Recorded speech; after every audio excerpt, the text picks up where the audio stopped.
13 देखो तो क्या लिखा 13 में। ત્યાં આવ્યા પછી જે મેડી પર તેઓ રહેતા ત્યાં તેઓ ઉપર ગયા એટલે પિત્તર યોહાન યાકૂબ આંદ્રિયા ફિલિપ તથા થોમા બારથોલોમી તથા માથી અલ્ફીનો દીકરો યાકૂબ તથા સિમોન તથા ઝલોતસ તથા યાકૂબનો ભાઈ યહૂદા ત્યાં ગયા। 1 मिनट। प्रेरित के काम 1 और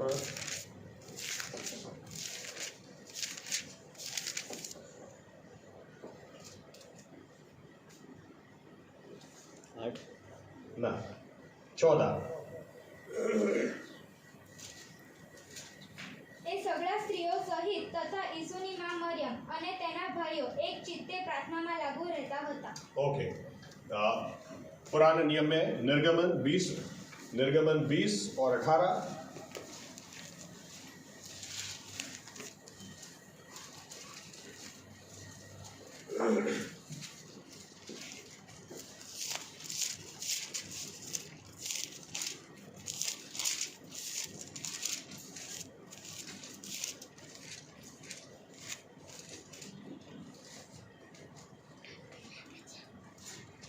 અને સર્વ લોકોએ ગર્જના તથા વીજળી તથા રણશીગડાનો સાદ તથા ઘુમાતો પર્વત દીઠા અને તે જોઈને લોકોને ધ્રુજારી છૂટી ને તેઓ આગા ઊભા રહ્યા।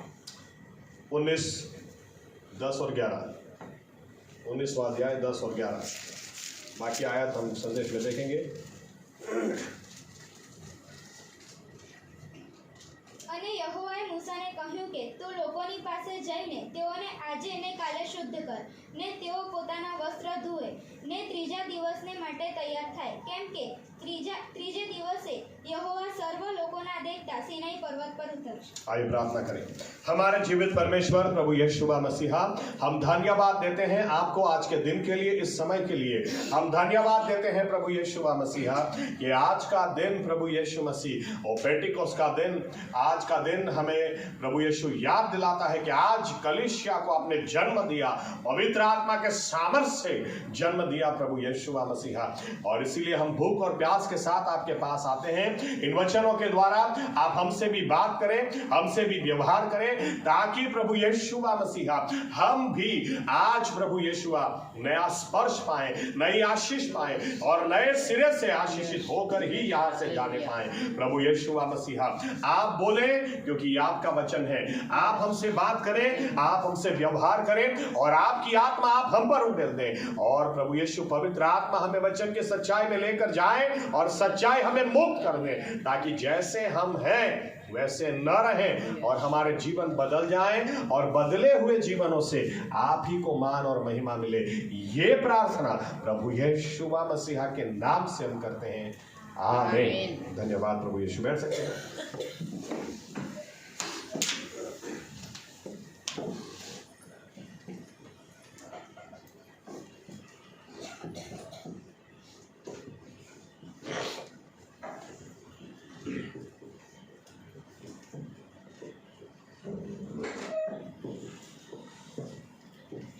बार बार मैंने आपसे कहा कि पुराना नियम वो नए नियम की परछाई है, हिब्रू 10 और 1 के मुताबिक।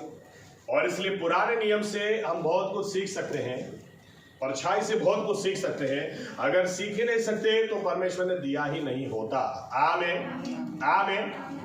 और इसीलिए जब पर्वों के ऊपर मैंने जब भी संदेश दिया, गुड फ्राइडे के दिन या तो फसह के दिन दिया, फर्स्ट फ्रूट्स का संदेश दिया पुनरुत्थान के दिन, तभी आपसे कहा था कि परमेश्वर ये पर्वों को जैसे परमेश्वर खुद मनाता है, इन दिनों वो जरूर कुछ स्पेशल करता है, क्योंकि ये इजराइल के पर्व नहीं है, ये बाइबल कहती है यहोवा के पर्व है। This are feast of the lord. आमीन।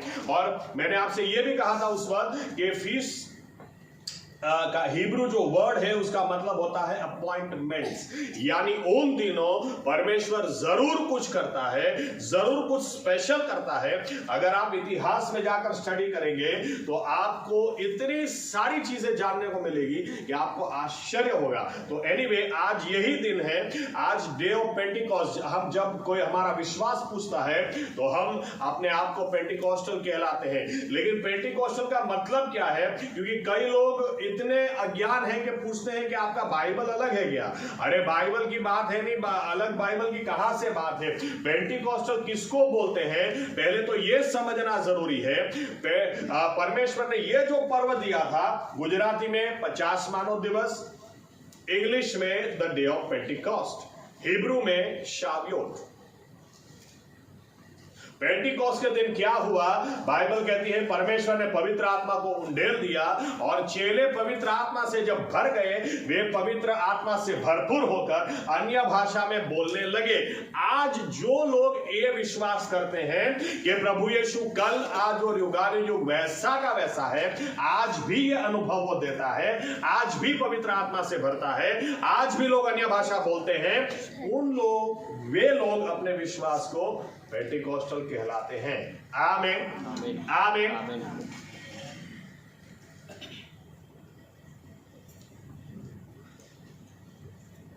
या तो मैं यूं कह दूं, पहली सदी की कलीसिया, या तो कलीसिया को आज के दिन परमेश्वर ने स्थापित किया। परमेश्वर ने, प्रभु यीशु ने खुद पेंटिकॉस्टल कलीसिया ही स्थापित की। इसके अलावा दूसरी कोई कलीसिया प्रभु यीशु ने स्थापित नहीं की है। आमीन। क्योंकि ये पहली कलीसिया, बाद में नहीं आया, ये सब पहले ही आया, यहीं से शुरू हुआ। आमीन। बट एनीवे, कुछ देखना चाहते हैं। पहला पेंटिकॉस्ट जब आया, याद रखिए परमेश्वर ने कहा तो था कि सब पर्व तुम मनाओगे, लेकिन जब पर्व मनाने की बात की गई थी तो परमेश्वर ने यूं भी कहा था, उदाहरण के तौर पर ज्यादातर पर्व इनको इजराइल में जाने के बाद मनाने थे। मिस्र से बाहर तो जरूर निकले। उदाहरण के तौर पर जब रास्ते में ये लोग आसमान से माना और क्वेल्स यानी कि लावरियां वो मिल रही हैं, तो वहां पर तो कुछ खेत कर, वहां तो कुछ जोत नहीं रहे, बो नहीं रहे हैं, तो वहां से उनको दशांश भी निकालना नहीं है। वहां से उनको, उदाहरण के तौर पर तीसरा जो पर्व था, फर्स्ट फ्रूट्स, प्रथम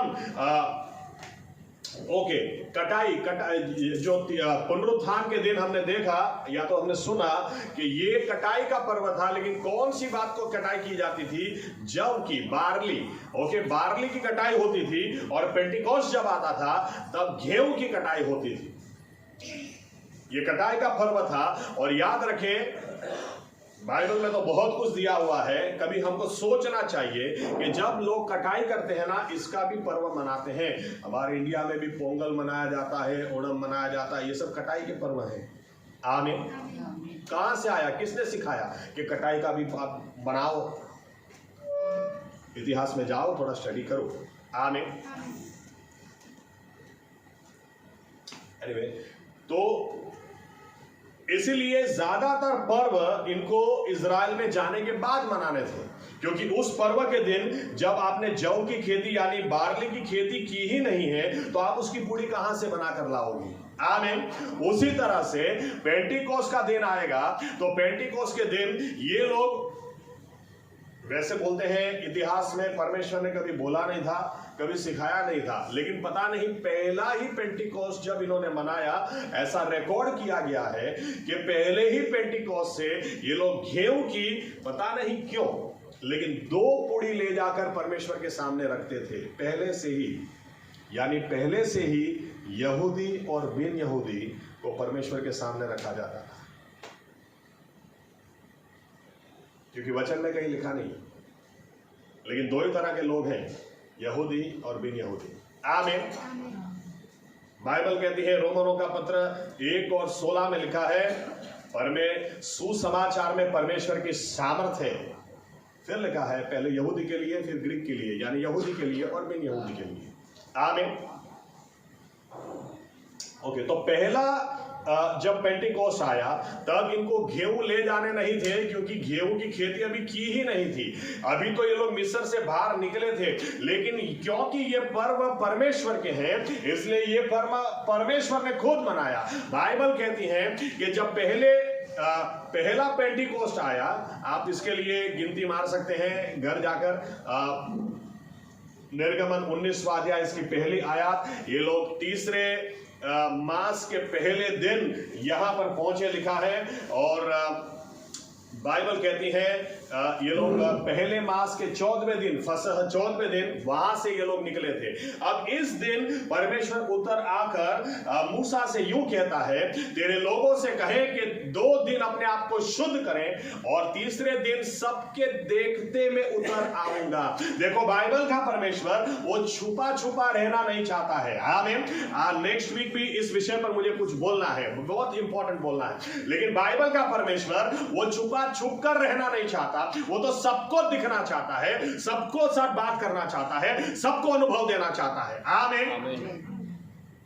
ऐसा नहीं है कि कोई आकर यूं कह दे, या तो मैं आकर यूं कह दूं कि मैं चला गया था 10 साल जंगल में रहा और जंगल में मैंने सिद्धि प्राप्त की और वहां पर मुझे परमेश्वर ने दर्शन दिया और आज आपके आगे आकर उसको बताता हूं। देखो मूसा ने रेगिस्तान के अंदर या जंगल के अंदर परमेश्वर को जलते पौधे के अंदर देखा, लेकिन अब जब इजरायली लोग सभी लोग बाहर आए, जब सभी लोग बाहर आए हैं, परमेश्वर क्या बोलता है, ये आयतों को हमने पढ़ा। परमेश्वर क्या बोलता है अपने लोगों से, कहे 2 दिन अपने आप को शुद्ध करें, तीसरे दिन सबके देखते में उतर आऊंगा।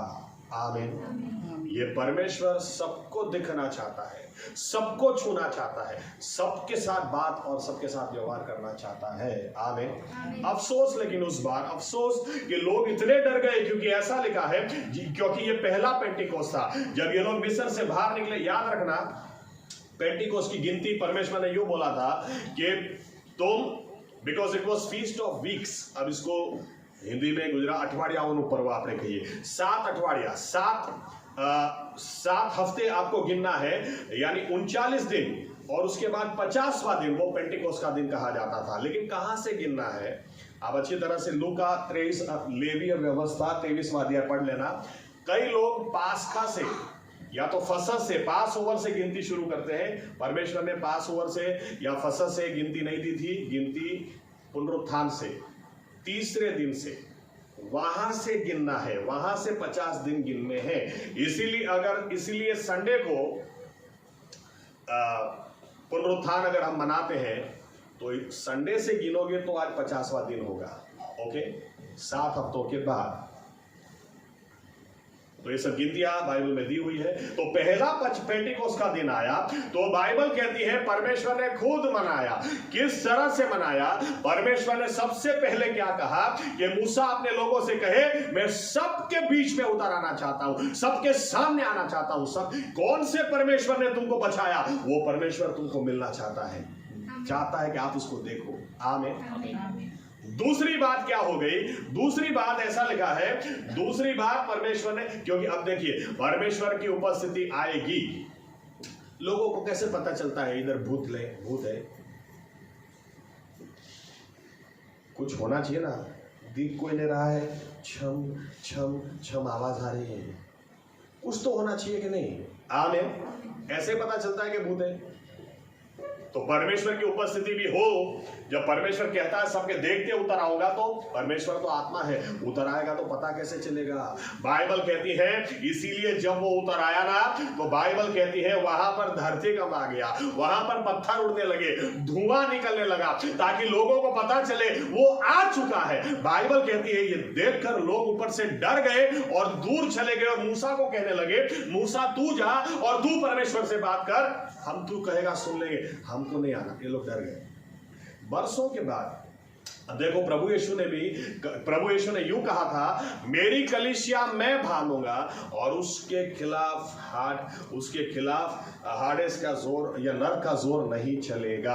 आमीन। याद रखना, प्रभु यीशु ने किसी और के ऊपर जवाबदारी नहीं छोड़ी।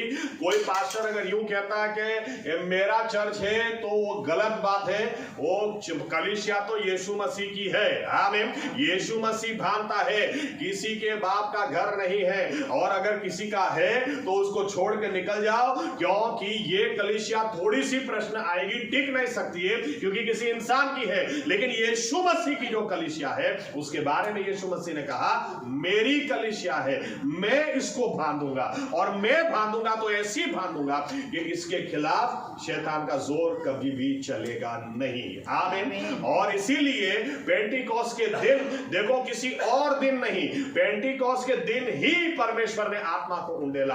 ये पहला पेंटिकोस्ट जब आया तब परमेश्वर ने, और एक बात कहना भूल गया, पहला पेंटिकोस्ट परमेश्वर ने 3 तरीके से मनाया। सबसे पहली बात कि वो उसने चाहा कि सबके देखते मैं सबके बीच में उतर आऊं ताकि सब मुझे देखें। मिस्र से इनको छुड़ाने वाला परमेश्वर कौन है उसको तुम देखो। आमीन।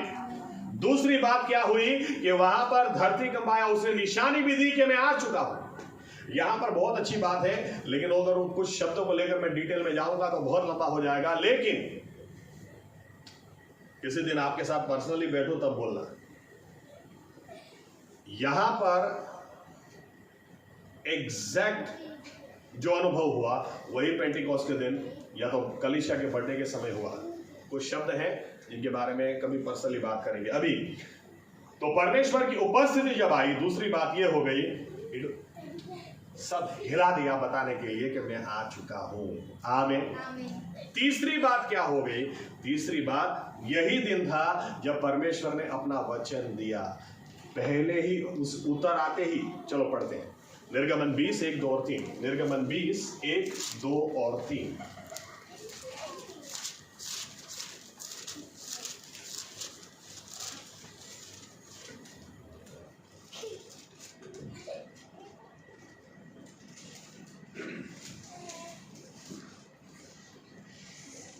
અને દેવે આ સર્વ વચનો બોલતા કહ્યું કે મિસર દેશમાંથી એટલે ગુલામીના ઘરમાંથી તને કાઢી લાવનાર તારો દેવ યહોવા હું છું, मारा सिवाय तारे कोई अन्य देवो न होय। देखो परमेश्वर ने जब उतर आया, लिखा है तो पहले ही 10 आज्ञा उसके मुंह में से निकली।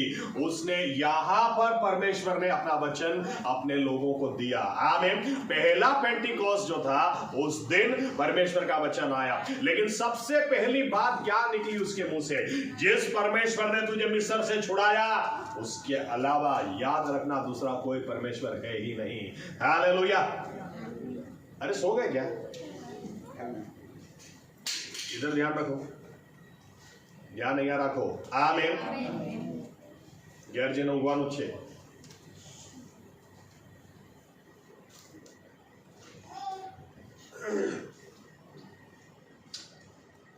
पहले पेंटिकोस्ट के दिन परमेश्वर ने अपना वचन दिया। आमीन। आमीन। क्योंकि परमेश्वर बदलता नहीं। आप देखिए अब यहां पर जो पेंटिकोस्ट आया, यहां पर जिस दिन कलीसिया को उसने जन्म दिया, परमेश्वर प्रभु यीशु ने किस तरह से जन्म दिया? चोरी छुपी नहीं दिया। बाइबल कहती है पेंटिकोस्ट 3 त्योहार, खास तौर से 3 त्योहार बहुत बड़े थे इजरायली लोगों के लिए, और परमेश्वर का वचन था दुनिया में कहीं भी हो, कहीं भी रहते हो, तुम्हें उसको मनाने के लिए यरूशलेम आना जरूरी है।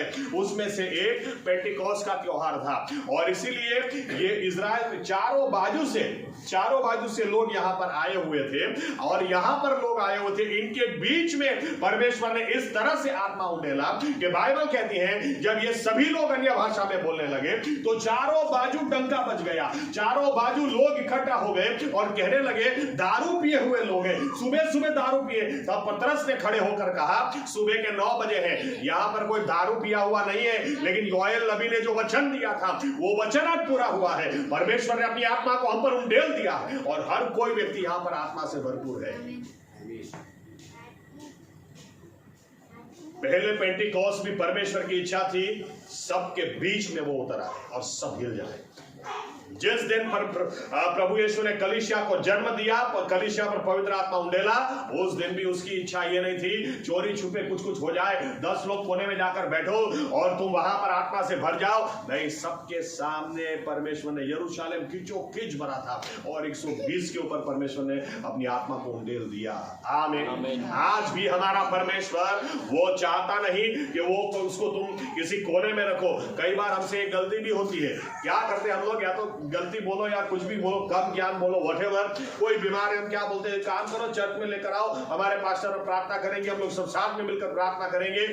पतरस रास्ते के ऊपर चलने के लिए निकलता था, उसकी परछाई से लोग वहां पर ठीक होते थे। आमीन। किसी को बोलते नहीं थे लोग चर्च में आओ, चर्च में आओ, जहां पर थे वहीं पर ठीक हो जाते। आमीन। कुछ नहीं मिला तो बाइबल कहती है पौलुस के रुमाल लोग ले जाते थे, दुष्ट आत्मा के ऊपर डाल देते थे, दुष्ट आत्मा निकल जाते थे। पौलुस के कपड़े लोग ले जाते थे, धोने डाले हुए कपड़े, वो कपड़े ले जाकर दूसरों पे डाल देते थे, बीमार चंगे हो जाते थे। कभी कोई ऐसा नहीं बोलता था कि चर्च में आओ, जहां हो वहीं पे ठीक होते थे। आमीन। आज भी हमारा परमेश्वर बदल नहीं गया, इसीलिए प्रभु यीशु की आज भी मर्जी यही है, विश्वासी व्यक्ति सामर्थ से भरा होना चाहिए। आमीन। और इसीलिए यीशु मसीह ने अपने चेलों से क्या कहा, चलो और एक आयत पढ़ते हैं, लूका 24 और 49, लूक 24:49।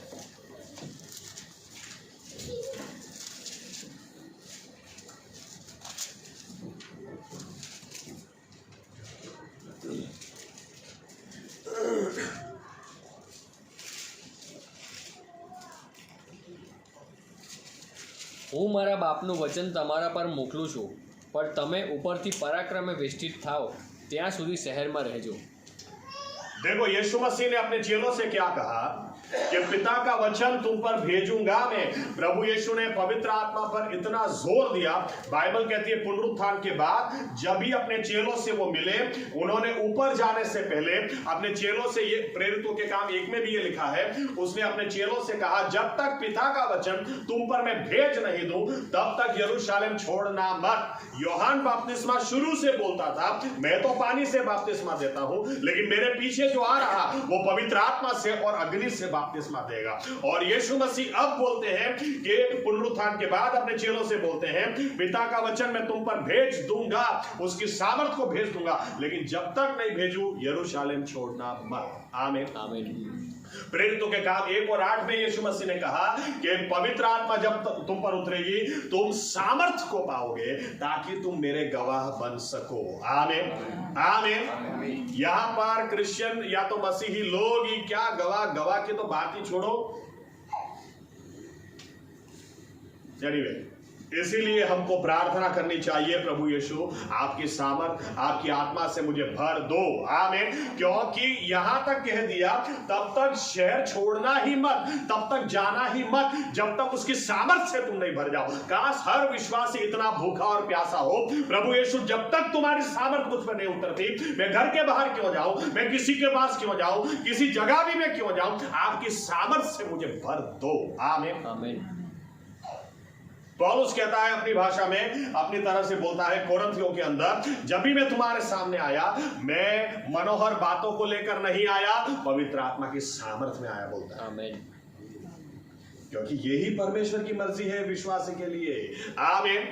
जो चेले उद्धार पाए हुए थे, प्रभु यीशु ने उनसे कहा तुम यरूशलेम छोड़ना मत जब तक पिता का वचन तुम पर उंडेल न दूं, जब तक पवित्र आत्मा से तुम भरपूर हो न जाओ। और बाइबल कहती है पेंटिकॉस्ट के दिन परमेश्वर ने उसकी आत्मा को उंडेल दिया। आमीन। और तब से लेकर आज तक आप इतिहास पढ़ लो, कितनी बार कलीसिया को खत्म करने के लिए शैतान ने कोशिश की, कितनी बार विश्वासियों को गिराने के लिए कोशिश की, कितनी बार कलीसिया को ताला लग जाए ऐसे सपने उसने देखे, लेकिन उसको बार बार समझाया गया कि यीशु मसीह ने कहा था कि मेरी कलीसिया मैं बांधूंगा और उसके खिलाफ तेरा जोर नहीं चलेगा। शैतान का जोर आज तक चल ही नहीं रहा है। आमीन। नहीं तो कलीसिया को कब से ताले लग जाते। आज भी एक को परेशान करता है, 4 नए उधार पाते। विश्वासी व्यक्ति, हम थके हुए, हारे हुए ये जीवन जीने के लिए प्रभु यीशु ने हमको नहीं चुना है। ऐसे लोग अच्छे गवाह बन ही नहीं सकते। क्या कहा? पवित्र आत्मा उतरेगा, तुम सामर्थ पाओगे ताकि मेरे गवाह बनो। आमीन। इसलिए नहीं ताकि तुम अन्य भाषा बोल बोल करो। आज पेंटिकॉस्टल लोग क्या कर रहे हैं? अन्य भाषा, तुमको पवित्र आत्मा मिला क्या? तुम अन्य भाषा बोलते हो, तुम अन्य भाषा बोलते हो। अरे पवित्र आत्मा का जो दान मिलता है उसकी निशानी अन्य भाषा है। लेकिन ये क्यों भूल जाते हो कि अच्छे गवाह बनने के लिए पवित्र आत्मा प्राप्त करके भी आदमी झूठ बोलता है। पवित्र आत्मा प्राप्त, मुझे जास्मिन ने बहुत अच्छा न्यूजीलैंड से एक व्हाट्सएप पे भेजा था। एक औरत है, इधर भी वही औरत का फोटो है, इधर भी वही औरत का फोटो है।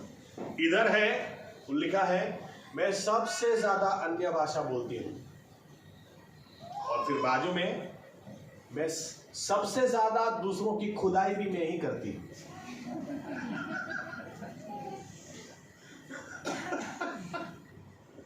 ये सच्चाई है।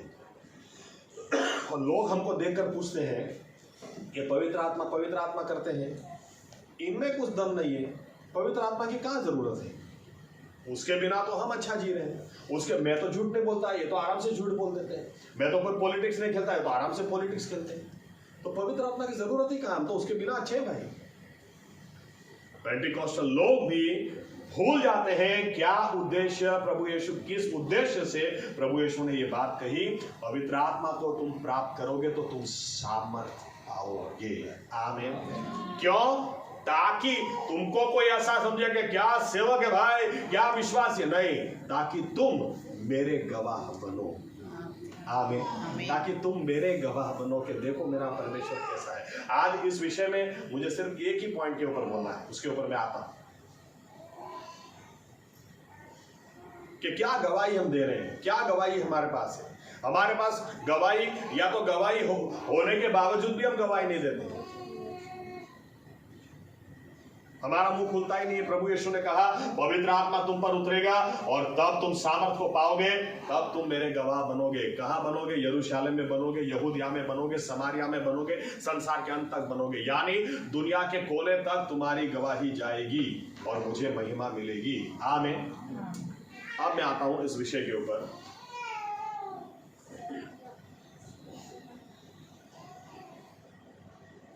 पिछले संडे के मैसेज को जोड़ता हूं। पिछले संडे को यह विषय मैंने लिया था, इकाबोद। परमेश्वर की महिमा हमको छोड़ के जा चुकी है। याद रखें, जहां भी विश्वासी लोग पाप में जिएंगे, परमेश्वर को छोड़ने में देर नहीं लगेगी, क्योंकि विश्वासी ही वो व्यक्ति है जो गंभीर होना चाहिए, सीरियस होना चाहिए कि मैं कैसे पाप में जी सकता हूं, क्योंकि पाप की वजह से ही परमेश्वर के साथ हमारा रिश्ता टूट चुका था। और पाप को कबूल करके ही, पाप को त्याग कर ही, गुनाहों की माफी प्राप्त करके ही उसके साथ रिश्ता जुड़ा है। तो अब मैं कैसे वापस पाप में जीऊं? पहला यूहन्ना अच्छी तरह से आप पढ़िए, वहां पर यूहन्ना लिखता है जो भी विश्वासी है, ऐसा नहीं लिखा है कि वो पाप नहीं करेगा, उससे पाप नहीं होगा, लेकिन वो पाप में जिएगा नहीं। यानी अगर गलती हो जाती है, वो जल्द से जल्द उसको कबूल कर लेगा, जल्द से जल्द परमेश्वर के आगे झुक जाएगा, जल्द से जल्द परमेश्वर के आगे झुककर गुनाहों की माफी प्राप्त करके वो आगे बढ़ेगा। आमीन। वो उसमें जिएगा नहीं। यहां पर परमेश्वर ने अपनी आत्मा को उंडेल दिया। ये मेरा आज का संदेश ये है कि परमेश्वर हर किसी पर अपनी आत्मा नहीं उंडेलता है। किसके ऊपर उंडेलता है, ये हम देखना चाहते हैं।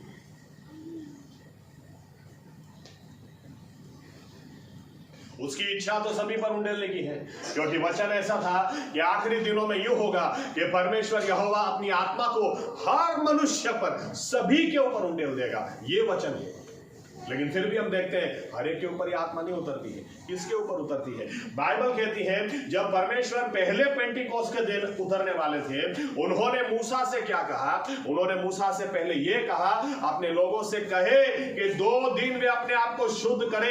यानी मैं कब उतरूंगा? जब मसीही लोग अपने आप को शुद्ध करेंगे, अपने आप को नम्र करेंगे, गुनाहों की माफी उसके आगे पाएंगे, उसके आगे झुक जाएंगे, तब परमेश्वर की उपस्थिति उतरेगी। आमीन। चेलों के बारे में क्या लिखा है? पहली कलीसिया का जिस दिन जन्म हुआ, परमेश्वर ने पवित्र आत्मा को उंडेला पे, वो जो पेंटिकोस्ट आया, वो पेंटिकोस्ट परमेश्वर ने किसके ऊपर अपनी आत्मा को उंडेला? हमने पढ़ी 14वीं आयत, ऐसा लिखा है, मरियम और उसके साथ चेलों और दूसरे लोग, सभी लोग प्रार्थना कर रहे थे। आमीन। यहां तक कि पेंटिकोस्ट का त्योहार था, इसलिए दुनिया भर से यहूदी लोग वहां पर आए हुए थे, लेकिन परमेश्वर ने सभी के ऊपर अपनी आत्मा को नहीं उंडेला। सभी लोग त्योहार मनाने में मस्त थे, उसके बीच में ये लोग थे, फिर भी वहां पर प्रार्थना कर रहे थे, क्योंकि यीशु मसीह ने कहा था, जब तक पिता का वचन न भेजूं इस जगह को छोड़ना मत। ये लोग थे जो प्रार्थना कर रहे थे, 10 दिनों से प्रार्थना कर रहे थे, और इनकी प्रार्थना के जवाब में हजारों लाखों लोग होने के बावजूद 120 के ऊपर परमेश्वर ने अपनी आत्मा को उंडेला। आमीन। विश्वासी लोग प्रार्थना करते हैं कि नहीं? क्या प्रार्थना करते हैं आप? याद रखें, मसीही जीवन और सामर्थ से भरा जीवन होना चाहिए। आमीन।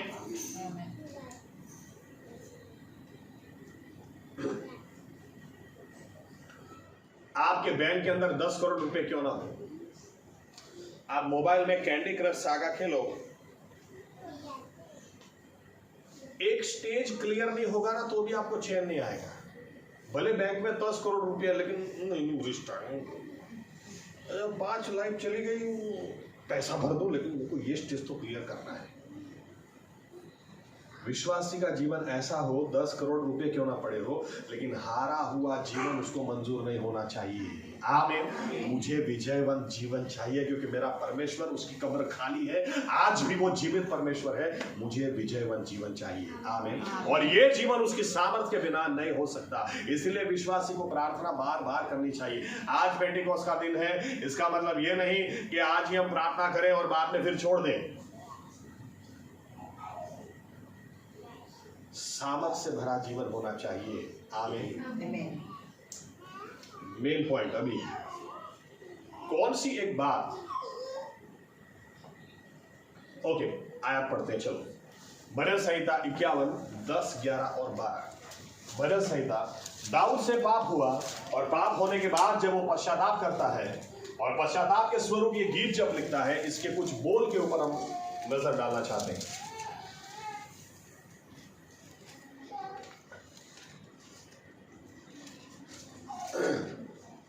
Psalms 51, 10, 11 and 12. હે દેવ, મારામાં શુદ્ધ હૃદય ઉત્પન્ન કર, અને મારા આત્માને નવો અને દ્રઢ કર. તારી સમ્મુખથી મને કાઢી મૂકતો નહીં, અને તારો પવિત્ર આત્મા મારી પાસેથી લઈ લેતો નહીં. તારા તારણનો હર્ષ મને પાછો આપ, અને ઉદાર આત્માએ કરીને મને નિભાવી રાખ. ओके, तारण और हर्ष, उद्धार का आनंद, इस विषय पर मुझे बोलना है। देखो, एक विश्वासी व्यक्ति को पास ये तो होना ही चाहिए। आज विश्वासी व्यक्ति किस तरह से गवाह बन सकता है? अगर हमारे चेहरे के ऊपर आनंद ही नहीं है, और आनंद होगा कहां से? क्योंकि उद्धार को तो हमने साइड में रख दिया। उद्धार की तो बात करो मत। मुझे 2 महीने से नौकरी नहीं है, मैं कैसे आनंद करूं? मेरा सैलरी 2 महीने से इंक्रीमेंट नहीं आ रहा, मैं कैसे आनंद करूं? विश्वासी व्यक्ति आज किस तरह से जी रहा? आपको ऑफिस में जाएगा ना विश्वासी व्यक्ति, उसका चेहरा और बाजू में दुनियावी लोगों का चेहरा, कोई फर्क आपको दिखाई नहीं देगा, कोई फर्क नहीं है। लेकिन विश्वासी व्यक्ति की जवाबदारी है, विश्वासी व्यक्ति उदास कैसे रह सकता है, निराश कैसे रह सकता है? क्योंकि उसके गुनाह परमेश्वर ने माफ किए हैं, उसको मिस्र से बाहर निकाला है। विश्वासी व्यक्ति को पता होना चाहिए, सोना कितना भी मैं इकट्ठा कर लूं, चांदी कितना भी इकट्ठा कर लूं, लेकिन उस सोने और चांदी से मेरे गुनाह माफ नहीं हो सकते। परमेश्वर ने जो उद्धार मुझे दिया, जो गुनाहों की माफी मुझे दी, इसलिए दाऊद राजा होकर भी जब वो पाप किया, उसने, उसके पास ये समझ थी, वो क्या बोलता है परमेश्वर को? वो बोलता, एक विश्वासी को पास ये प्रार्थना होनी चाहिए, बोलता है कि मुझे शुद्ध हृदय दे दे, मुझे नया हृदय तू दे दे, मुझे अपनी आत्मा से नई आत्मा से मुझे भर दे, पवित्र आत्मा मुझसे ले मत ले। और फिर बोलता है लेकिन तेरी उद्धार का आनंद मुझे वापस दे दे। एक विश्वासी के पास आज विश्वासी लोग के चेहरे पर आपको दिखाई देगा घर में कुछ हुआ है, आपको देखकर ही पता चलेगा कुछ बात से मिर्ची लगी है, कुछ बात से बुरा लगा है, कुछ बात से ये हुआ है वो, लेकिन इनके चेहरे पर आनंद तो दिखता ही नहीं है। अगर उद्धार के ऊपर नजर रखोगे और उद्धार के ऊपर नजर रखोगे तो आनंद क्यों नहीं दिखेगा। मैं आपको एक उदाहरण एक गवाही देता हूं कि मार्टिन लूथर के बारे में ऐसा गवाही में लिखा है टेस्टिमनी कि दो व्यक्तियों ने उनके जीवन में बहुत बड़ा काम किया था। एक साल्वोनारोला पास्टर, इनका नाम मैं थोड़ा भूल जाता हूं, शायद गड़बड़ी हो बोलने में, या तो सावोनारोला था। ये बहुत ही उपवास और प्रार्थना रखने वाले फादर थे। ये ऐसे फादर थे, याद रखना जागृति ऐसे ही नहीं आती है। जैसे उदाहरण के तौर पर योंगी चो साहब को जब किसी ने पूछा था कि आपके चर्च में, क्योंकि उस वक्त दुनिया का सबसे बड़ा उनका चर्च था, आपका चर्च आज 4.5 लाख लोग उस वक्त थे, आज 4.5 लाख लोग आपके चर्च में हैं, आप ज्यादा प्रार्थना करते हैं, आप ज्यादा बाइबल पढ़ते हैं, आप ज्यादा ये, योगी चो साहब ने कहा नहीं ऐसी कोई बात नहीं है, जितना दूसरे बाइबल पढ़ते हैं शायद मैं उतना ही पढ़ता हूं, जितना दूसरे देशों में लोग प्रार्थना करते हैं शायद मैं उतनी ही करता हूं, किसी से ज्यादा नहीं करता हूं। लेकिन 120 साल का हमारा इतिहास है, 120 साल से इस देश में जब भी कोई प्रचार करने आया उसको मार दिया जाता था, विश्वासी लोगों को काट दिया जाता था। आज पूरे कोरिया में उनका लहू पुकार रहा है, और जब उनका लहू पुकार रहा है, मेरी आवाज और उनका लहू, लाखों लोग मसीह में आ जा रहे हैं। जो उन्होंने बोया है अपनी जान दे देकर, 120 साल का ऐसा इतिहास है, जो जान दे देकर बोया है, आज परमेश्वर दूसरों की जानें बचा रहा है। आमीन। मैं इसका श्रेय अपने आप पर नहीं ले सकता, मैं यूं नहीं कह सकता।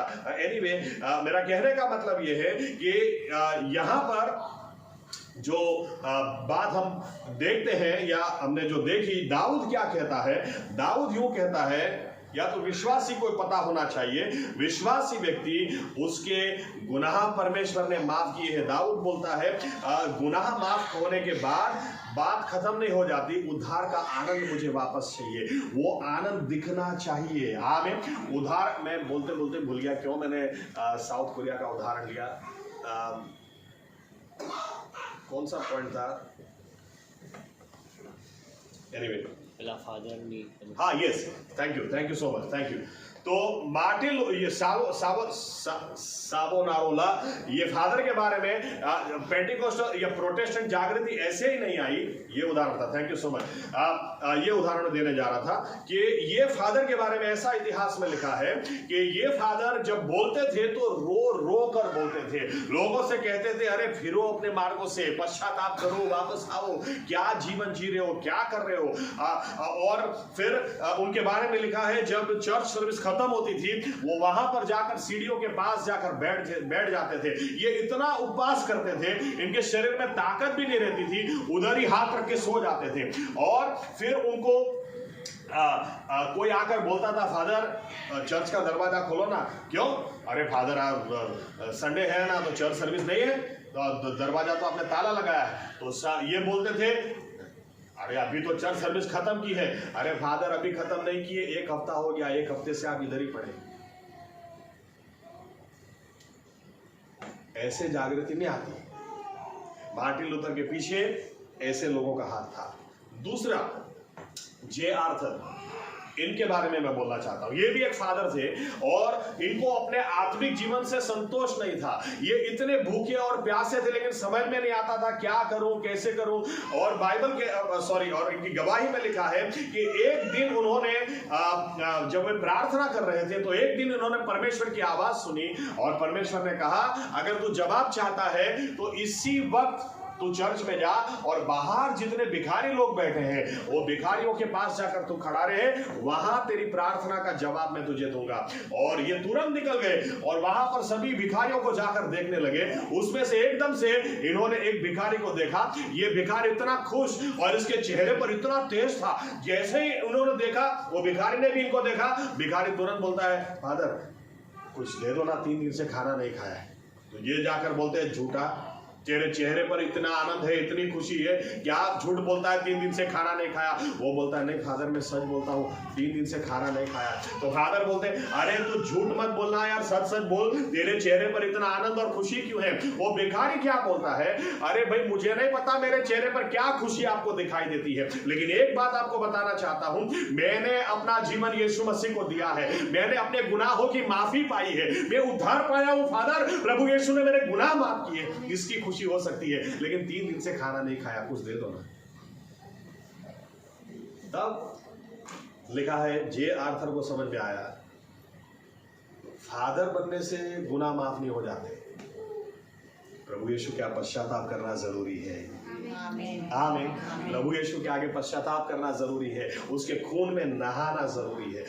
और बाइबल कहती है जब कोई उसके खून में नहाता है, जब अपने गुनाहों को कोई कबूल करता है, वो सिर्फ उसे माफ नहीं करता, लेकिन उसकी गिल्ट फीलिंग जो होती है, दोष की जो लागणी आपने कही, उसको भी वो खींच के निकाल देता है। हालेलुया। ताकि एक विश्वासी अपने चेहरे पर आनंद और खुशी लेकर जा सके। विश्वासी के चेहरे पर आनंद होना चाहिए। आमीन।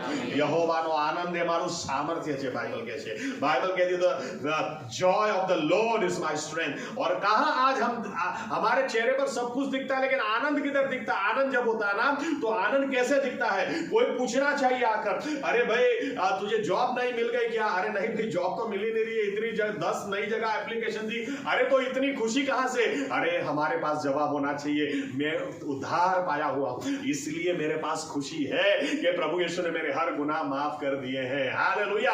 आज ये विश्वासी के पास कहां है? ये क्यों ऐसा हो गया ना, वो क्यों हो गया, ऐसा किसने क्यों बोला, उसने क्यों बोला, ये क्यों नहीं हो रहा, 3 दिन फास्टिंग किए, मैं तो यरूशलेम भी घूम के आ गया, यरदन में बपतिस्मा भी ले लिया, ये नहीं हो रहा, वो नहीं हो रहा। अरे ये सब दिखा, यीशु मसीह ने कहा, कौन यीशु मसीह को ग्रहण करेगा? हमारे चेहरे पर ही कोई आनंद नहीं है, हमारे पास ही कोई खुशी नहीं है, और हम दूसरों को बोलते हैं, मुझे तो आ भी नहीं रहा है उदास होना, लेकिन ऐसे सीरियस होके विश्वास करो तो प्रभु कुछ करेगा। और सामने वाला सोचेगा कि प्रभु तेरा कुछ नहीं करता है तो मेरा किधर से करेगा। विश्वासियों जाग जाओ, हमने बहुत नीची कक्षा का जीवन हमने जिया है, उद्धार का आनंद हम दिखाई नहीं पाए। उद्धार का आनंद वो होता है ना, झालियों ना जलाए, आपकी स्तुति में भी नहीं दिखता है। कई लोग स्तुति भी कैसे करते हैं, राजाओं का राजा प्रभुओं का प्रभु, पराणे पराणे सबसे, ये स्तुति है क्या? आप स्तुति में भी दम नहीं है। स्तुति भी कैसी होनी, आपसे है ना ज्यादा अच्छा पिक्चर के गीत के ऊपर या तो दूसरे डीजे वाले अच्छा डांस करते हैं, इनके पास आनंद करने को कोई कुछ, शादी कोई और कर रहा है, नाचते ये लोग हैं। आज मेरे यार की शादी, अरे तेरे यार की शादी, तेरा यार को देखना भाई, तेरी जब होगी तो समझ में आएगा। स्तुति इतिहास में लिखा है पहली सदी के अंदर जब अंत्योक के बारे में लिखा हुआ है, नोट डाउन किया हुआ है, 50,000 लोग अंत्योक की कलीसिया में थे। 50,000 यानी उस जमाने में 50,000 लोग, जब साउंड सिस्टम नहीं है, कुछ नहीं है, 50,000 लोग जब साथ में मिलकर गाते हैं, आप सोचिए पूरा शहर, क्योंकि उस जमाने में एक शहर में एक कलीसिया, कोरिन्थियों की एक कलीसिया, फिलिपियों की एक कलीसिया, 50,000 लोग मिलकर वहां पर स्तुति आराधना करते हैं, पूरा शहर हिलता जाता होगा, क्या नहीं होता होगा मैं तो सोचता हूं। लेकिन ऐसा लिखा है, पीछे बैठने वालों के पास भी जब लोग आते थे और आकर पूछते थे कि क्या है, कोई शादी है, कुछ क्या माहौल है, इतनी आनंद और खुशी क्यों है, पीछे बैठने वाला व्यक्ति भी बोलता था नहीं ऐसी कोई बात नहीं है, लेकिन परमेश्वर से हमारा जो रिश्ता टूटा था ना, यीशु मसीह के खून से जुड़ चुका, इसकी वजह से हम लोग आनंद कर रहे हैं, इसकी वजह से हम लोग स्तुति आराधना कर रहे हैं। ये बात हमको दिखानी जरूरी है। आमीन। तुम पवित्र आत्मा पाओगे तो खाली अन्य भाषा बोल के भागो मत, उद्धार का आनंद तो दिखाओ, तुम मेरे गवाह बनो। आमीन। आमीन। दुनिया का बोझ लेके विश्वासी घूम रहा है, पीछे पीछे यीशु मसीह घूम रहे हैं। मेरे बेटे मेरी बेटी, तेरा बोझ मुझे दे दे, मैं तुझे शांति दूंगा। नहीं नहीं प्रभु, को बोझ तो मैं नहीं दूंगा, मैं तो दूंगी नहीं। मुझे तो चेहरा लबड़ा के ही घूमना है, मुझे लोगों को बताना है हार्ट अटैक आ जाएगा, ऐसी मेरी हालत हो गई है। आपको क्या पता कि मेरे ऊपर आसमान टूट पड़ा है, और अगर 3 आसमान हो तो तीनों मुझ पर टूट पड़े हैं। आपको क्या पता। अरे ऐसे लोग गवाह नहीं बन सकते। ये बहुत अफसोस की बात है कि मसीही लोग या तो विश्वासी लोग जो अपने आप को विश्वासी कहलाते हैं, हमारे पास तो हर समय आनंद और खुशी होनी चाहिए। आमीन। मैं जब ये इसके बारे में सोच रहा था, मुझे मेरे कुछ पुरानी बातें याद आ गई। मैंने प्रार्थना शुरू की, प्रभु यीशु मुझे ऐसे दिन वापस चाहिए। बाइबल यूं कहती है, स्टीफन के बारे में आप सोचें, ऐसा लिखा है स्टीफन जब बोल रहा था तो उसका चेहरा जैसे कोई दूध का चेहरा हो, ऐसे चमक रहा था, लिखा है। आमीन। आप पढ़ना घर जाकर।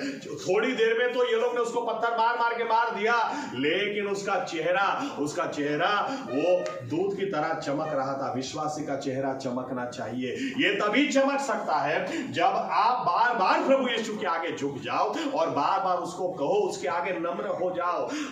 कि प्रभु यीशु मेरे गुनाह मुझे माफ कर दीजिए, गलतियां हैं माफ कर दीजिए, आप मुझे क्षमा कर दीजिए, ताकि और आपके लहू से मुझे धो दीजिए। जब विश्वासी नम्र होता है और साथ में यह प्रार्थना करता है, उद्धार का आनंद मुझे दीजिए। उद्धार दाऊद ने प्रार्थना की, क्योंकि दाऊद है ना नाचने कूदने वाला व्यक्ति था, वो आनंद व्यक्त करने वाला व्यक्ति था।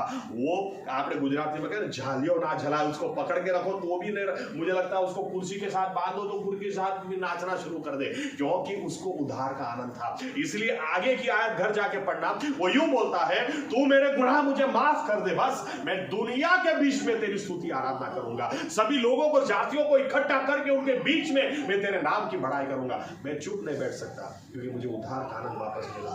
आमीन। विश्वासी लोग, उद्धार का आनंद हमें होना चाहिए। यही तो है, यही तो अच्छी गवाही हम दे सकते हैं, ये कि हम उद्धार पाए हुए लोग हैं। आमीन।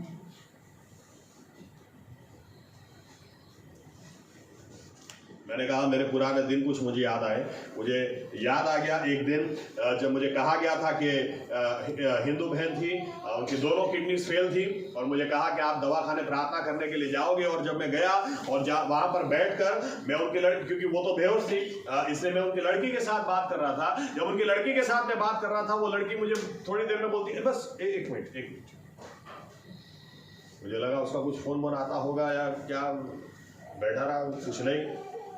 तो आप बोलो, मुझे लगा उसको बाहर भी जाना है, हिल नहीं रही। वापस मैंने बोलना स्टार्ट किया, वापस मुझे थोड़ी देर में बोल, बस एक 2-3 बार जब उसने किया तो मैंने पूछा कि आप मुझे बीच बीच में रोक क्यों देती है, क्योंकि मुझे लगा आपका कोई फोन या मैसेज आता होगा तो आप फोन चेक नहीं कर रही हैं। मुझे लगा आपको बाहर जाना होगा, आप वो भी नहीं कर रही है, तो मुझे रोक क्यों देती है। तो वो लड़की मुझे क्या बोलती है, आपको शायद नहीं समझ में आएगा, लेकिन आपके चेहरे के ऊपर इतना तेज है और आप जब बोल रहे हैं ना तो मुझे डर लगता है, क्योंकि ऐसा चमकता चेहरा मैंने कभी देखा ही नहीं। इसलिए मैं बार बार आपको बोलती हूँ रुक जाओ, क्योंकि मैं क्या बात है, मेरे पास तो मोबाइल था नहीं तो देखता शायद उस वक्त। लेकिन प्रभु यीशु को धन्यवाद, मेरा एक दोस्त मेरे एक बार मुझसे मिलने के लिए आया और मुझे बोलता है तुझसे प्राइवेट बात करनी है। मैंने कहा प्राइवेट बात करनी है, छोटी बात लंबी बात, बोले नहीं थोड़ी देर बैठना है, मैं बहुत कंफ्यूज हो गया अपनी लाइफ में और तुझसे कुछ सलाह मशवरा चाहिए। तो मैंने कहा सामने मेरे चाचा का घर है, वो तो अमेरिका है, चल अपने जाकर बैठते हैं। मैंने घर से चाबी ली और हम लोग गए। जैसे ही घर में जाकर बैठे वो बोलता है मैं जाता हूँ। मैंने बोला किधर जाता हूँ, मैं उसका हाथ खींच रहा, अबे बात करने के लिए नहीं मैं जाता हूँ। मेरे कहा किधर जाता है, वो छोट हाथ ऐसे करके भाग गया और जाते जाते बोलता है तेरा चेहरा देख जाके इतना चमक रहा है, मुझे डर लग रहा है, मैं जाता हूँ। किधर से चमकना चाहिए। आमीन आमीन। क्यों? क्योंकि हमारे गुनाह प्रभु यीशु ने माफ किया। हम उद्धार पाए हुए लोग ऐसे लोग हैं जिनको हो सकता है आपको अमेरिका की नागरिकता नहीं मिली, कोई बात नहीं, लेकिन स्वर्ग की नागरिकता हमको मिली है। आमीन। स्वर्ग में हमारा नाम परमेश्वर ने उस जीवन के पुस्तक में लिखा हुआ है। हालेलुया।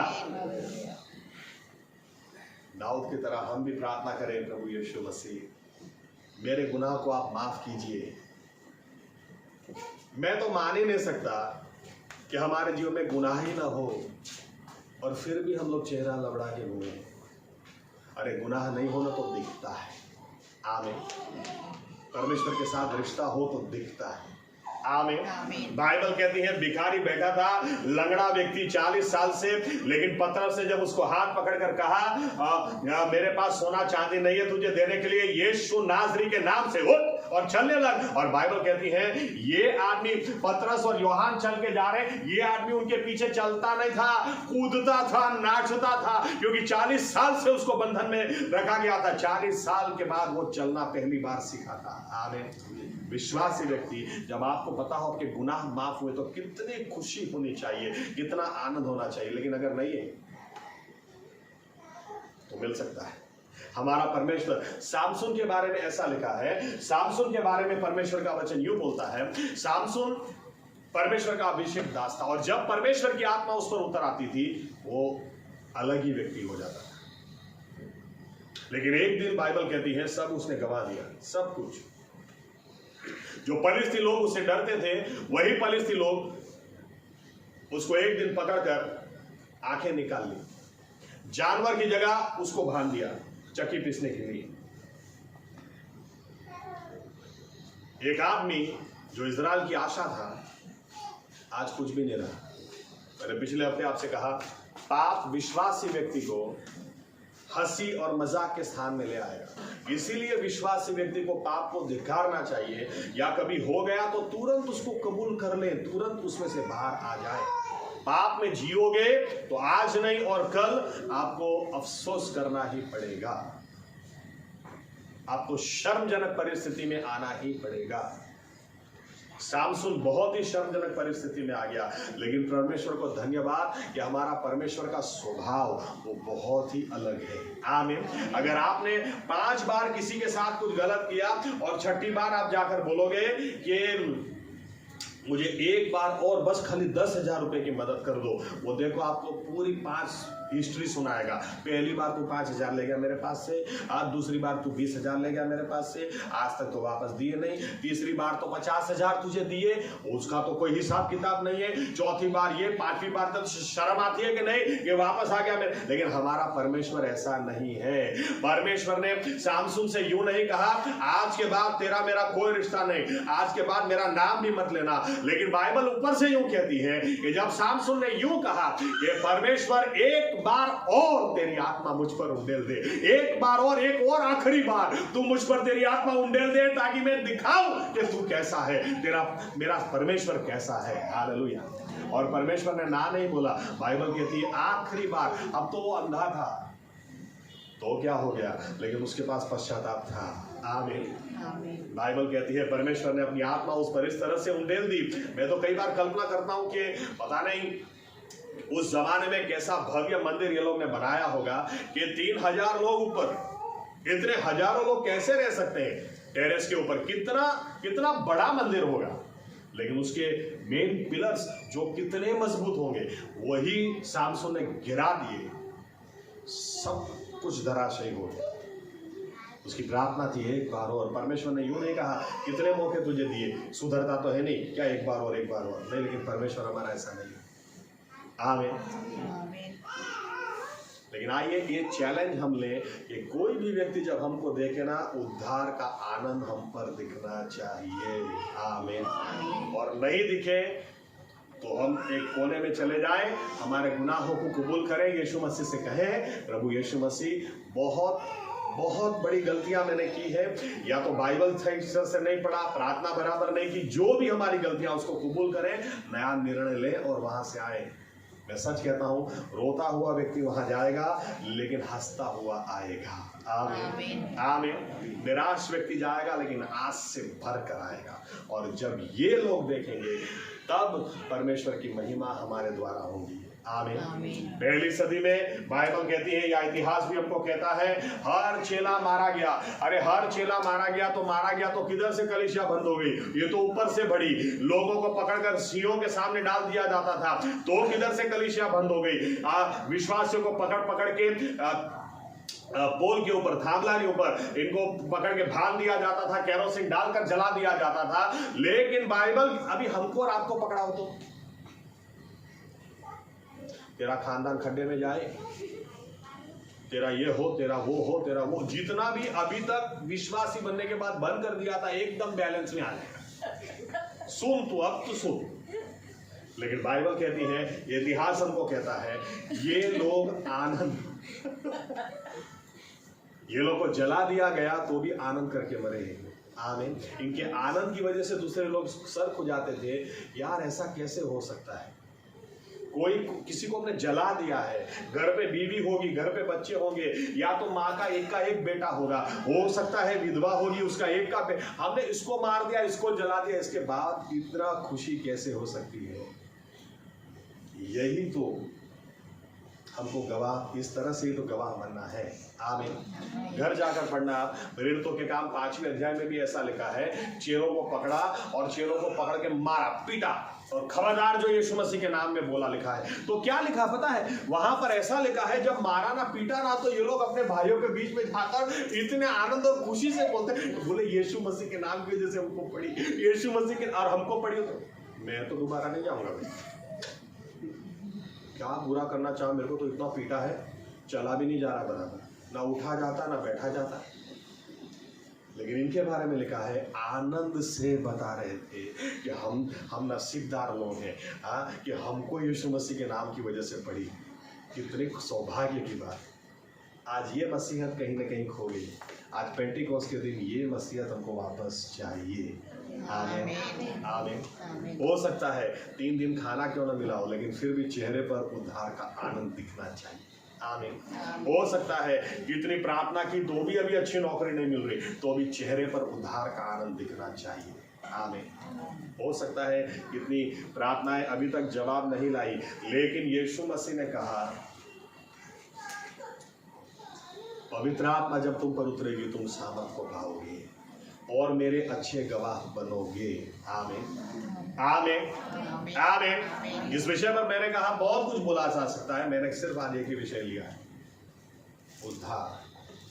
विश्वासी लोग, अगर आप उद्धार पाए हैं तो क्या आपके चेहरे पर दिखता है, आनंद दिखता है, खुशी दिखती है? आइए अपनी जगह खड़े हो जाए। हम थोड़ा समय प्रार्थना में बिताना चाहते हैं, थोड़ा समय हम प्रभु यीशु मसीह को कहना चाहते हैं कि प्रभु यीशु मसीह, मैं यह रहा, मैं यह रही। आप आज आपकी आत्मा मुझ पर उंडेल दें। आज पेंटिकोस्ट का दिन है, आपकी आत्मा मुझ पर उंडेल दें प्रभु यीशु। लेकिन वो तब होगा, बाइबल कहती है, यीशु परमेश्वर ने कहा 2 दिन अपने लोगों से कहे कि अपने आप को शुद्ध करें, फिर मैं उतरूंगा। विश्वासी लोग प्रार्थना कर रहे थे, रो रहे थे, लिखा है, they were praying and they were giving supplications unto God। परमेश्वर के आगे रो रहे थे और परमेश्वर ने उनके ऊपर अपनी आत्मा को उंडेला और किसी के ऊपर नहीं। आइए हम निर्णय लें, आसपास कुछ भी क्यों ना होता हो, लेकिन परमेश्वर अपनी आत्मा उन्हीं पर उंडेलेगा जो अभी भी प्रार्थना करें, जो उसके आगे नम्र हैं, जो उसके आगे झुक जाते हैं, और उद्धार का आनंद उन्हीं के चेहरे पर दिखेगा।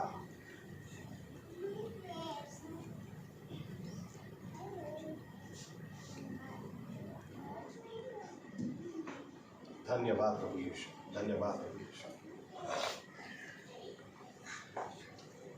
धन्यवाद प्रभु यीशु। हर व्यक्ति प्रार्थना करें, हर व्यक्ति प्रभु यीशु से कहें, प्रभु यीशु मैं यह रहा, मैं यह रही, मेरे गुनाहों को माफ कर दे प्रभु यीशु। आपको जो समय देना चाहिए नहीं दिया, मुझे माफ कर दे प्रभु यीशु। दुनिया में से आपने मुझे अलग किया, लेकिन मैं तो वापस वही दुनिया में आज कहीं ना कहीं वापस वहीं पर वापस चला गया, चली गई। मुझे क्षमा करें प्रभु यीशु, लेकिन मुझे नया हृदय दें, पवित्र आत्मा को मुझसे ले मत लें। आपकी उपस्थिति मुझे छोड़कर नहीं जाए प्रभु यीशु, लेकिन मुझे उद्धार का आनंद वापस दें, उद्धार का आनंद मुझे वापस दें प्रभु यीशु। प्रार्थना करें, हर व्यक्ति अपने आप के लिए प्रार्थना करें। हम थोड़ी देर प्रार्थना में समय बिताना चाहते हैं।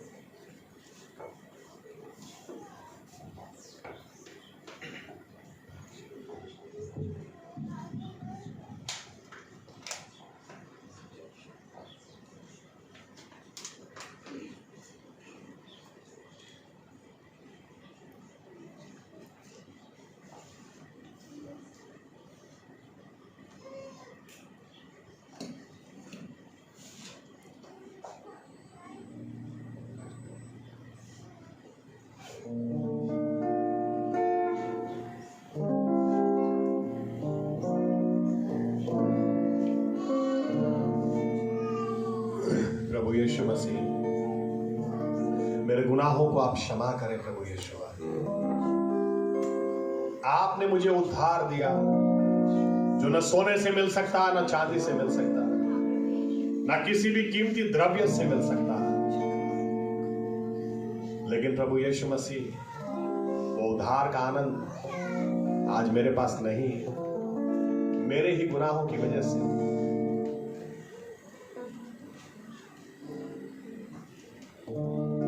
मेरी ही बेदरकारी की वजह से मुझे क्षमा कर दे प्रभु यीशु। पश्चाताप करूं मैं, माफ करूं, अपने ही लहू से साफ करूं। पश्चाताप करूं मैं, माफ करूं, अपने ही लहू से साफ करूं। हर दाग गुनाह के मेरे यीशु, अपने ही लहू से साफ करो। हर दाग गुनाह के मेरे यीशु, अपने ही लहू से साफ करो। पश्चाताप करूं मैं, माफ करूं, अपने ही लहू से साफ करो। अपने ही लहू से साफ करो। आप प्रभु यीशु कहे, प्रभु यीशु से कहे, प्रभु यीशु मैं ये रहा, मैं ये रही। आपने मुझे चुना ताकि मैं आपके आत्मा से भरकर आपका गवाह बनूं प्रभु यीशु। आपकी सामर्थ से भरकर आपका गवाह बनूं प्रभु यीशु। उन बातों में मैं कमजोर पाया गया हूं, मैं कमजोर पाई गई हूं, मुझे क्षमा कर दे प्रभु यीशु। क्योंकि मुझे जो नहीं करना वही मैंने किया, जो करना चाहिए थे वो किया ही नहीं प्रभु यीशु। मुझे क्षमा कर दे प्रभु यीशु। अपराध जो मैंने अब तक किए, वे तुझसे नहीं छिपे हैं यीशु। हर पाप जो मैंने छिप के किए, वे सन्मुख तेरे खुले हैं यीशु। आता पास तेरे ना दूर करो, मेरे हाल पर दया करो। आता पास तेरे ना दूर करो, मेरे हाल पर दया करो। पश्चाताप करूं मैं, माफ करूं, अपने ही लहू से साफ करो। अपने ही लहू से साफ करो। आप प्रभु यीशु मसीह, मुझे आपके लहू से धो दे, इसी वक्त मुझे धो दे प्रभु यीशु। मेरे हर गुनाह मुझे क्षमा करें प्रभु यीशु। जो नहीं देखना चाहिए देखा है, क्षमा करें। जो नहीं सुनना चाहिए सुना है, जो नहीं बोलना चाहिए बोला है, मुझे क्षमा कर दे प्रभु यीशु। लेकिन आपके लहू से मुझे धोकर उद्धार की आनंद मुझे वापस दे दे। उद्धार का आनंद मुझे वापस दे प्रभु यीशु। अगर मेरा हृदय ठीक नहीं, आपने कहा था पत्थर का हृदय निकाल कर मोम का दे दूंगा, मुझे नया हृदय दे प्रभु यीशु। टूटा मन जो लेकर पास आए, वे तुच्छ नहीं है तेरे लिए। जो पाप मान उन्हें छोड़ भी दे, तू दया है करता उसके लिए। टूटा मन मेरा स्वीकार करो, सपनों को मेरे साकार करो। टूटा मन मेरा स्वीकार करो, सपनों को मेरे साकार करो। पश्चाताप करूं मैं, माफ करो, अपने ही लहू से साफ करो। अपने ही लहू से साफ करो।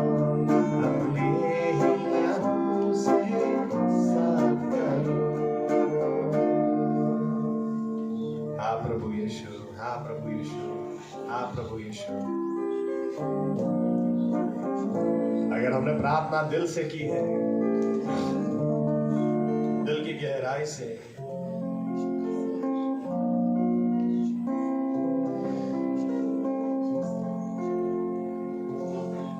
उद्धार का आनंद हमने दिल की गहराई से वापस मांगा,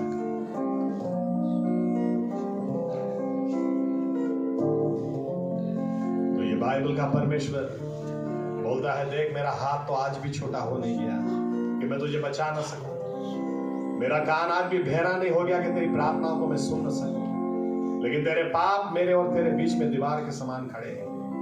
लेकिन आज हमने नम्रता से पाप को कबूल करके अगर वो दीवार गिरा दी है, तो फिर आइए प्रभु यीशु से कहें,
प्रभु यीशु मसीह के नाम से इसी वक्त जैसे पवित्र आत्मा अगुवाई करे, एक एक विश्वासी अन्य भाषा में बोले। शिखारा बना लाखारा बना सोखर बना लिखारा बना संत बना लिखारा निखांत बना लिखारा बना शोखर बना लिखारा बना ताका ऊंची आवाज में तो बोल बना लिखारा बना शिखारा बना लिखारा। हर एक व्यक्ति पवित्र आत्मा से भरपूर हो इसी वक्त। Receive the Spirit of God in the name of Yeshua HaMashiach. शिखर बना लाखारा बना शिखारा बना लाखांत बना लिखारा बना शिखारा बना लिखारा बना जियारा बना लिखारा बना संत बना लिखारा बना शोखर बना लिखारा बना शिखारा बना। Praise you Yeshua, Yeshua, Yeshua, Yeshua. शिखारा बना लिखारा बना संत बना लिखारा। Hallelujah.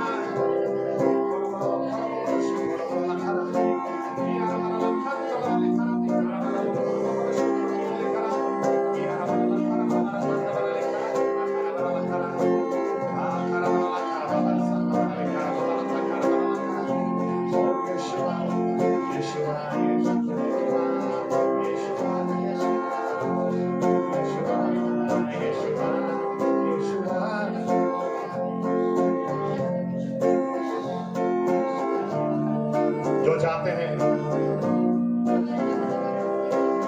इसी वक्त मुझे पवित्र आत्मा से भर दे, प्रभु यीशु इसी वक्त भर दे।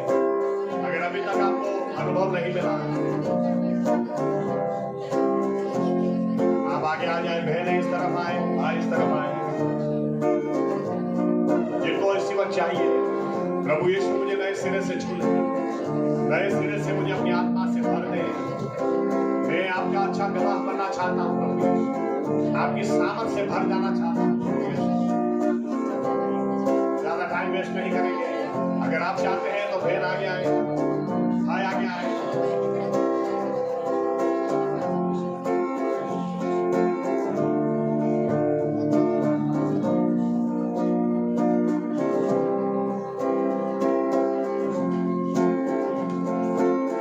उड़े लो प्रभु यीशु, हम आपसे विनती करते हैं।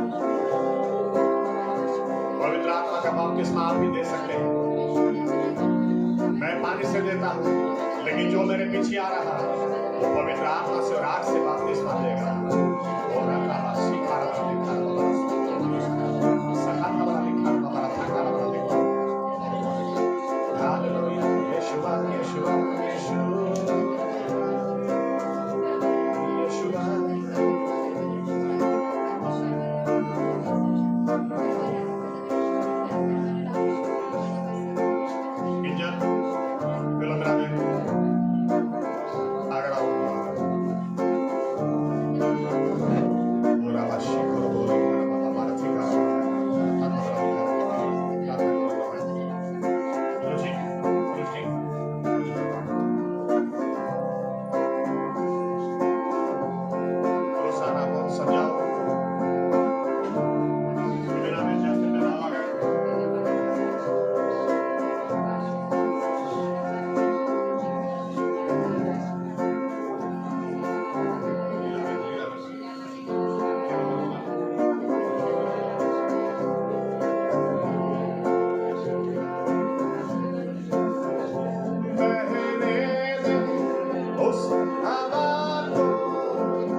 Lord, pour out your Holy Spirit over every one of as you promise, आपने वचन दिया, तमें वचन आपने सर्व मनुष्य देह पर मारो आत्मा रेडी थी।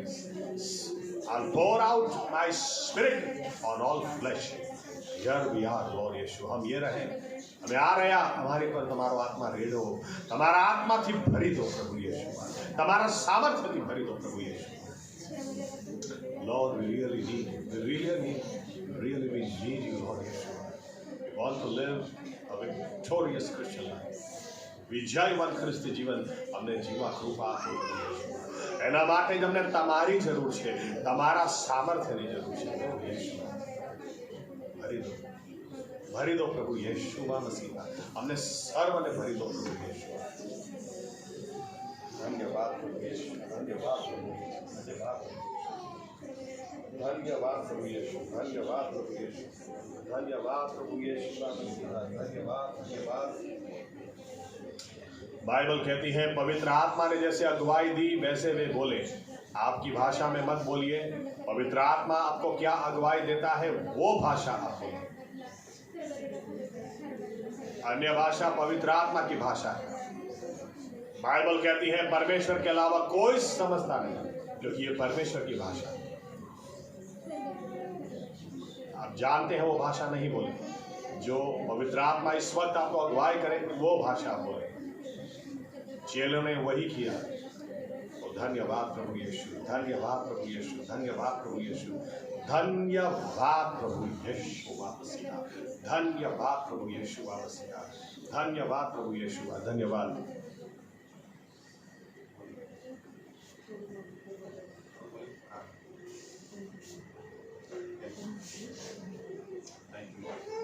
बोले जरा चुपचाप चुपचाप।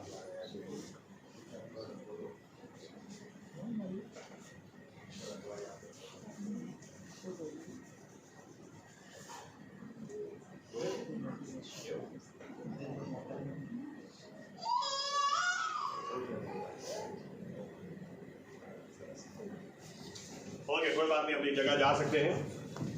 प्रभु यीशु मसीह को धन्यवाद। सूरज चर्च में 2 लोगों को आज मिला। निकिता ने कहा मुझे तो पहले से मिला था, लेकिन और एक अनुभव चाहिए था, तो वो प्रभु यीशु ने दिया। लेकिन याद रखें, प्रभु यीशु के पास से कोई खाली वापस जाता नहीं है।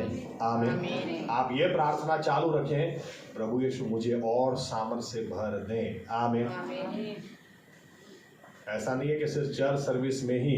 कर्नेलियस के घर में लोग बैठे थे, पतरस बात कर रहा था। ऐसा भी नहीं बोला था चलो बाइबल की आयत निकालो मैं आपको बात कर रहा था और पवित्र आत्मा परमेश्वर ने उंडेल दिया। आमीन। बस ये भूख और प्यास छोड़ो मत। आमीन। हमें उद्धार का आनंद दिखाना है, परमेश्वर की सामर्थ हमको दिखानी है। आमीन। आइए हम प्रार्थना करें। प्रभु यीशु मसीह, हम धन्यवाद देते हैं पेंटिकोस के दिन के लिए, क्योंकि ये दिन बहुत बड़ी आस विश्वासियों के जीवन में लेकर आया कि हमें थका हुआ हारा हुआ जीवन जीने की जरूरत नहीं। आपकी सामर्थ हमारे लिए उपलब्ध है। आपकी सामर्थ आपने, इसीलिए प्रभु यीशु मसीहा, जब आपने आदम को जीवित किया, आपने आपकी आत्मा उस पर उंडेल दी। नस्कोरानो श्वास को क्यों, आप आत्मा है, आपने आत्मा उंडेल दी और वो जीवित हो गया। परमेश्वर के जैसा आपने उसको बनाया, लेकिन वो गिरा, पाप करने के बाद गिरा। लेकिन धन्यवाद, पेंटिकोस का दिन फिर से एक बार आपने अपनी आत्मा को उंडेला। फिर से एक बार आपने, प्रभु यीशुआ, यही वो दिन है जहां पर आपने फिर से एक बार आप पर विश्वास करने वाले लोगों को उठाया और वही आदम की जगह पर रखा, जहां से वे अधिकार चला सके, आपकी सामर्थ से भरकर, जहां पर वे बीमारों को चंगा कर सके, दुष्ट आत्माओं को निकाल सके। फिर से एक बार आपने अधिकारी बनाया। धन्यवाद प्रभु यीशु। और जब तक हम भी प्रभु यीशु इस तरह का जीवन जिए नहीं, हम भी छोड़ेंगे नहीं। हम भी प्रभु यीशु आपसे प्रार्थना करते रहें, अपने आप को और शुद्ध करते रहें और आपके आगे नम्र होते रहें, ताकि प्रभु यीशु आप उतर आओ, आप उतर आओ प्रभु यीशु। हम कभी पाप के साथ खिलवाड़ नहीं करेंगे। पाप के साथ कभी खेलेंगे नहीं, पाप को कभी डिफेंड करेंगे नहीं, लेकिन उसको कबूल कर त्याग देंगे। हम अपने आप को शुद्ध करेंगे ताकि आप हमें मिलने के लिए उतर आओ। और जब आप उतरोगे, आपकी सामर्थ्य से हमें भर देना, पवित्र आत्मा से और भी हमें भरपूर कर देना, और उद्धार का आनंद प्रभु यीशु, हमारा खोया हुआ आनंद हमको वापस लौटा देना।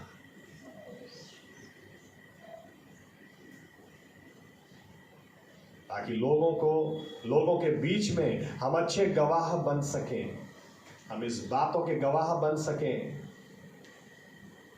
कि सारा संसार आदमी को मिल जाए, लेकिन अगर अपनी आत्मा को गवा दे तो क्या लाभ है। लेकिन हम वो लोग हैं, संसार हमको कुछ दे न दे, हमको उद्धार प्रभु यीशु ने दिया है।